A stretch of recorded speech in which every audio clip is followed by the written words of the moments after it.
शेवटची विकेट जी मैदानामध्ये आहे, केतन आणि महेश ही जोडी मैदानामध्ये आपल्याला पाहायला मिळते। बघूया कशा पद्धतीने खेळ केला जाईल। विकेट वाचवायची आहे, ऑल आउटच्या खतऱ्यापासून थोडासा दूर राहायचंय। यावेळेस मात्र ऑल आउट नाही, मी मैदानामध्ये दमखम दाखवेन ते दाखवून दिलंय। चेंडूला पाठवलंय सरळ गगन बारारीवर, षटकार 6 धावा।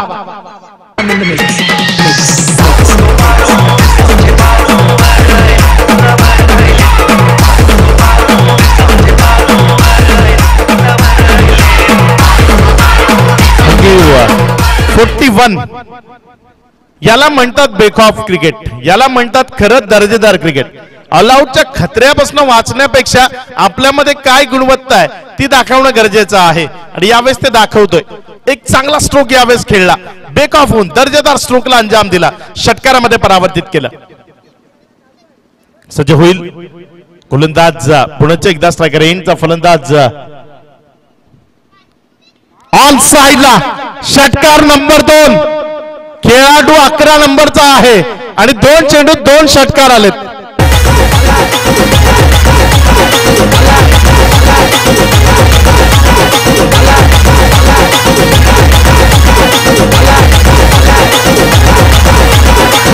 Thank you DJ. 3 चेंडू आणि 15 धावा, हा एक वेगळा रेकॉर्ड होऊ शकतो। 11 नंबरच्या खेळाडूने येऊन सामना जिंकवला, तेही 6 चेंडूत 27 धावांची गरज असताना।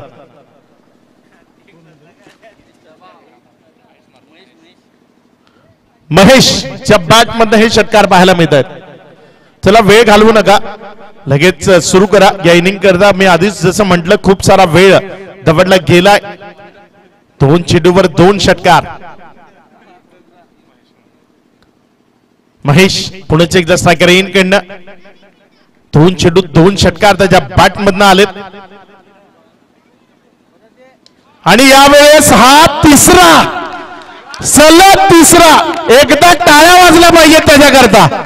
जी इनिंग तो साकारतोय तो अप्रतिम आहे, जबरदस्त आहे, सुपर।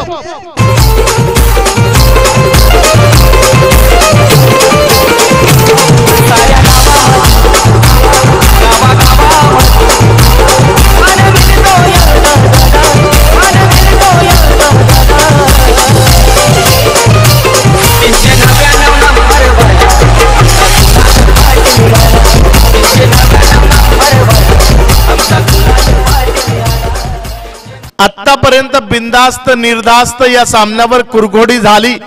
या फ्री माइंड न खेळणारा गावदेवी कोपर संघ आता अडचणींच्या सावटाखाली आलाय। हा सामना जर जिंकवला तर महेश करता छत्रपती प्रतिष्ठान यांच्याकडनं 2000 रुपयाचं कॅश प्राइज।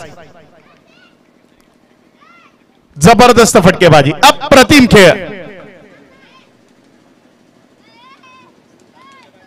हा सामना जर जिंकवला